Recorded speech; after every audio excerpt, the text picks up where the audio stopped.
ગેરોલ sir. જે આરોપીના નામ છે તે અનુક્રમે સુરેશભાઈ સામળભાઈ પટેલ, ઉમાભાઈ ચેલાજી પટેલ તથા દિલીપજી મફાજી ઠાકોર, આ ચારે ચાર જે આરોપી છે તેમને પોલીસ દ્વારા હસ્તગત કરી લેવામાં આવ્યો છે. અને આમનો જે મુખ્ય મોટિવ જે સામે આવેલો છે તે આ પ્રકારે છે કે જે મુખ્ય સૂત્રધાર છે સુરેશ, તે બ્લેક મેજિકના જાણકાર છે અને બ્લેક મેજિકના જાણકાર હોવાથી તેમનામાં એવી અંધશ્રદ્ધા છે કે જો કોઈ પણ આવા વ્યક્તિના દાગીના જો એમને મારીને લઈ આવવામાં આવે તો તેના મદદથી ઓર વધારે ધન પ્રાપ્ત થઈ શકે છે.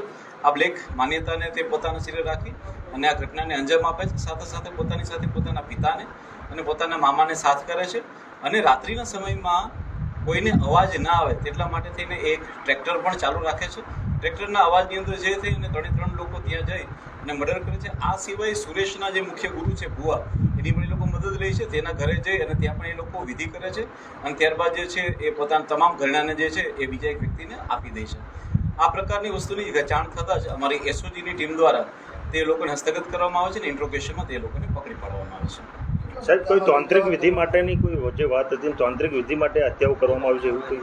જે બિલકુલ, જે સુરેશ ચૌધરી જે છે તે બ્લેક મેજિકના જાણકાર છે અને બ્લેક મેજિકના જાણકાર હોય તેમણે આ વિધિ માટે જ હત્યા કરેલી હતી એવું અમારી હાલની પૂછપરછમાં સામે આવ્યું. આરોપી દ્વારા અગાઉ કોઈની હત્યા કરાઈ હોય અને ભેદના અપનાવ્યો? જી ના, બિલકુલ એવું વસ્તુ ધ્યાનમાં નથી આવી. આ આરોપી દ્વારા એનું આ પ્રથમ જ મર્ડર છે, પ્રથમ ગુનો છે. તેના દ્વારા આની પહેલાં તો ગુના થયેલા નથી, પરંતુ પોલીસ દ્વારા જે પ્રાથમિક ઇન્વેસ્ટિગેશનમાં સામે આવ્યું છે એ પ્રમાણે એ બ્લેક મેજિકનો જાણકાર અને ભૂવો હોવા છતાં તેની ઉપર ઘણું બધું દેવું બી થઈ ગયું હતું. એને આર્થિક સંકળામણમાં બી હતો.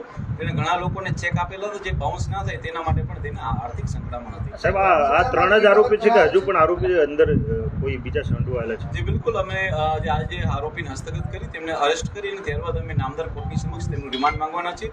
અને રિમાન્ડ દરમિયાન પણ જો કોઈ મુદ્દાઓ ઉજાગર થશે અને જેટલો પણ મુદ્દામાલ પોલીસે અત્યાર સુધીમાં રિકવર કરેલો છે અને ભવિષ્યમાં હજી વધારે રિકવર કરવાનો છે તે તમામને લઈને નેક્સ્ટ જે પ્રેસ કોન્ફરન્સ છે તેમાં આરોપી દ્વારા જે હત્યા કરવામાં આવી હતી તે સમયે આજુબાજુના વિસ્તારના લોકોને કેમ જાણ ન થઈ? હું આપને જણાવવા માંગીશ કે આ લાખણી તાલુકાના જસરા ગામની સીમમાં બનેલો બનાવ છે. જે આ પ્રકારની જિયોગ્રાફી છે તેમાં ખેતરોની અંદર ઘર આવેલા હોય છે. તેમના ઘરની આસપાસમાં બીજું કોઈ ઘર નથી, દરેક અલગ અલગ ખેતરની અંદર ઘર આવેલા છે.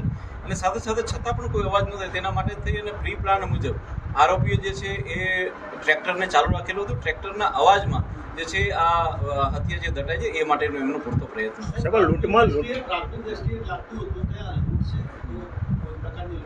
જો હું આપને જણાવું કે આ લૂંટ તો છે જ, કે જેમાં એ લોકોએ દંપતીની હત્યા કરી અને તેમના ઘરેણાં લીધા છે. તે લોકોએ જે તિજોરી તોડવાનો બી પ્રયત્ન કર્યો અને તિજોરીમાંથી પણ હાથમાં પહેરવાના કડલા જે છે એ લોકોએ તેની પણ ચોરી કરેલી છે અને લૂંટ કરેલી છે. પરંતુ સાથે સાથે આ બનાવ જે છે એ બ્લેક મેજિકને લગતો બી છે, જેમાં બ્લેક મેજિક માટે એ લોકોએ આ કરેલું છે અને બ્લેક મેજિકની મદદથી ઓર વધારે એ લોકો પૈસા કમાઈ શકે એ પ્રકારનું એમનું મોટિવ હતું. સાહેબ, સામાજિક આ દંપતીને કેમ ટાર્ગેટ બનાવ્યા? અન્ય લોકો પાસે પણ દાગીના હોય. આ જે જો તમે ઘર જોવા જાઓ તો જે આરોપીઓ છે એમની નજદીકમાં જો કોઈ સૌથી નજદીકનું ઘર હોય તો એ આ ઘર હતું. અને બીજું કે આ દંપતી જે છે એ એકલા રહેતા હતા અને તેમની જે દીકરી હતી તેના લગ્ન જે છે જસ્ટ 15 દિવસ પહેલા થયા હતા. એટલે આ લોકોની તરફથી એક એવી હતી માન્યતા કે કદાચ એમના ઘરમાં અને એમની પાસેથી ઓર વધારે સોનું કે ચાંદી મળી શકે છે. સાહેબ, જે પ્રમાણે દંપતીની એક સવાલ લઈએ.